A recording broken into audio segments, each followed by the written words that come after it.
I was in Bay 2 at 2 in the morning because Monitor 6 had been throwing a calibration error since 11 p.m., and the charge nurse wanted it clear before the day shift. That is the whole reason I was there. I am a biomedical technician, 12 years at Caldwell Regional, former Army infantry, separated E4, non-combat, nothing glamorous. I know enough about the Army to recognize a soldier when I see one, and I know enough about trauma medicine to understand what I am watching when a room goes wrong. Bay 2 went wrong at 2:07 a.m., and I stayed because I did not know how to make myself leave. The colonel came in by ambulance at 1:52. Retired, 71 years old, brought from his daughter's house 8 miles east with chest pain and a BP that the paramedics couldn't stabilize on the way in. Dr. Marcus Holt was the trauma chief on call, big man, silver at the temples, the kind of attending who fills a doorway and expects the room to reorganize around him when he enters. He had a team of 4, 2 residents, a respiratory tech, and a nurse named Pryor who had worked with him long enough to hand him things before he asked. They worked the colonel hard for 30 minutes. I watched from the corner by the monitor panel, my toolkit open on the floor, doing nothing because I could not get to the screen without walking through the middle of it. The float nurse came in at 2:09. She had been assigned to cover the trauma floor that night, just covering the floor. The charge nurse had told her when she came on, in the flat tone people use when they mean you're not really needed. Her name was Nora Vess, 28, 29, somewhere in there, young, dark hair pulled back tight, green scrubs, a canvas medic pouch clipped to her waistband on the left side that I noticed because it was old and worn in a way that did not match the rest of her. She came to the bay door, read the monitors, and said, quietly and without drama, "His right breath sounds are diminished. I don't think that's a cardiac primary." Holt did not look up. "We're managing it." She stepped 1 foot into the bay. "His trachea is midline, but his pressure keeps crashing on the right. Could be a missed thoracic component. Tension build or a hemothorax we haven't imaged." Holt looked up that time. He looked at her badge, the way you look at a badge when you want to remind someone of their place in the building's hierarchy. "Float coverage?" "Yes." "Then float." He turned back to the colonel. "Pryor, push another round." Nora Vess stood in the doorway for 3 seconds. She was not flushed. She was not angry. She looked at the monitors the way you look at something you have already decided about, and then she stepped back into the hall. I watched her go. I did not know why I was still watching her. Holt worked the colonel for another 18 minutes. The numbers did not come up the way he wanted them to. At 2:31, he pulled the second resident aside, near the door, and I heard him say, in a low voice that he thought was private, that the presentation was atypical and the patient's age and the degree of deterioration suggested they were past the intervention window. He did not say give up. Men like Holt do not use that phrase.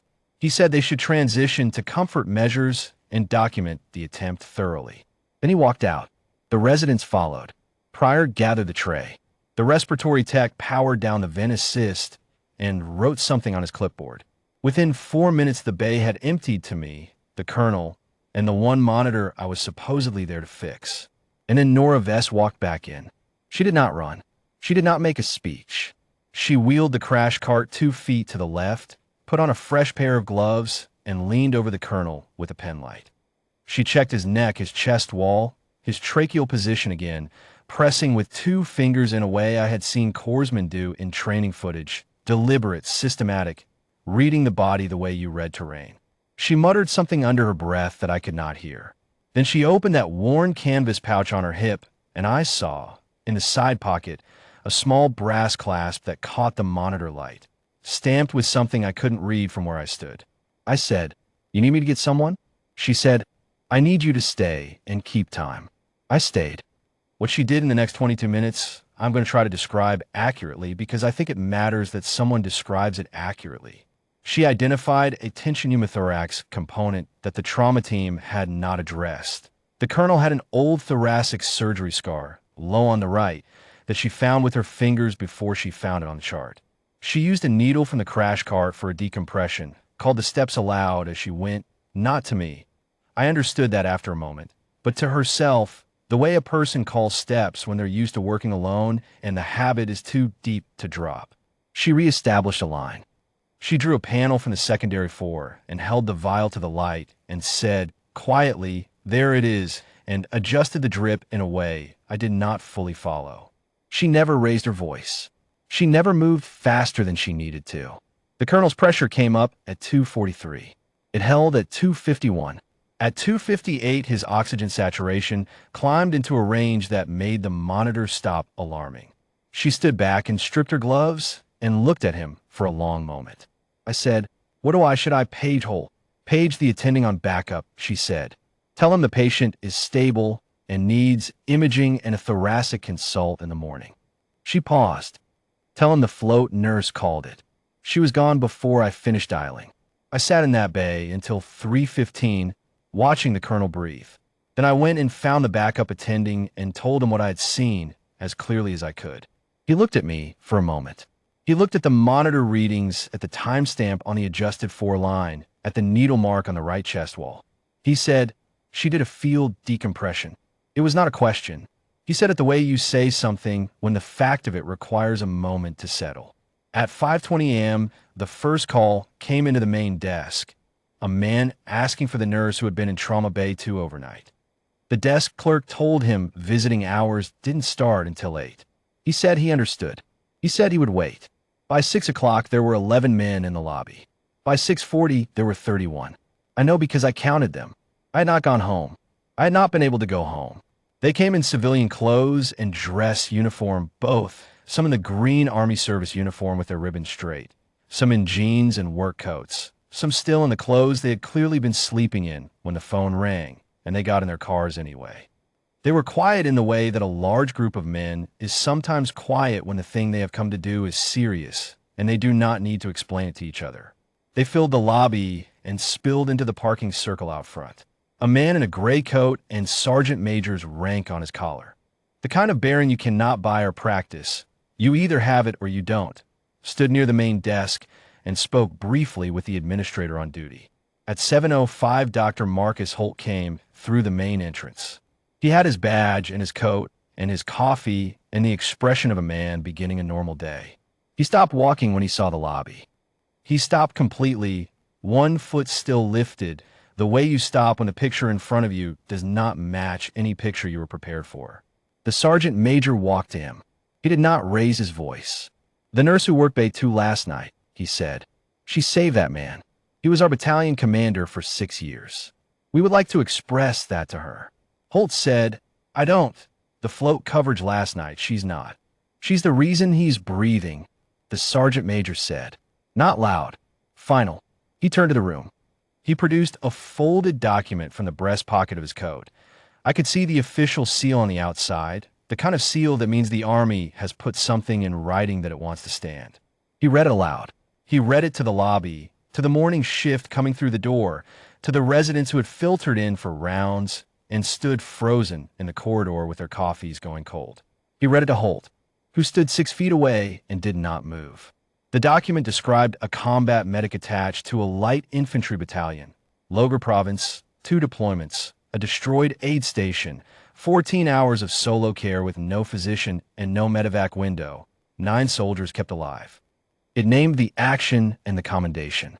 It named the call sign, Ridgeback, in the way that call signs are named in citations, with a plainness that makes them land harder than any formal title. Nora Vess did not come down.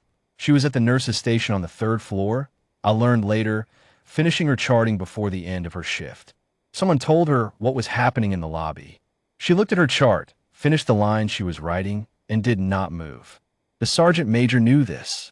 Someone had told him too.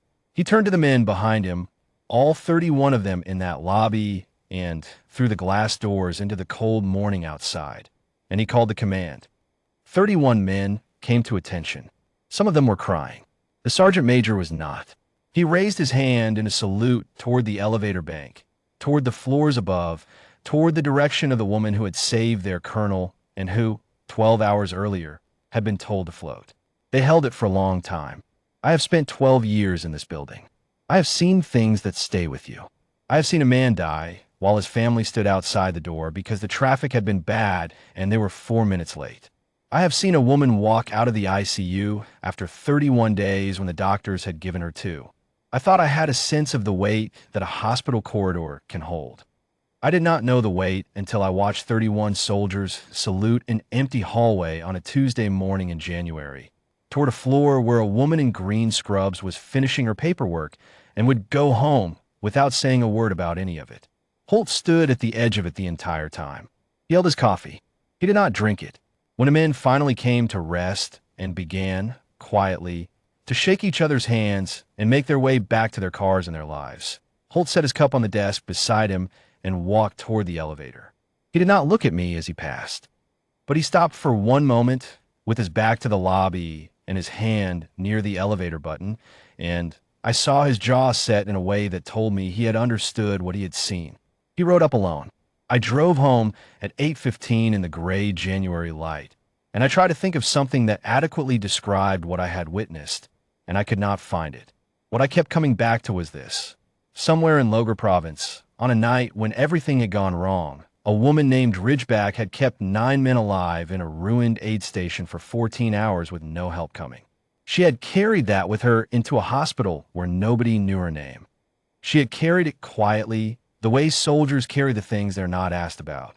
She had spent it once on a Tuesday night in January, on a retired colonel that nobody else in the building was willing to save.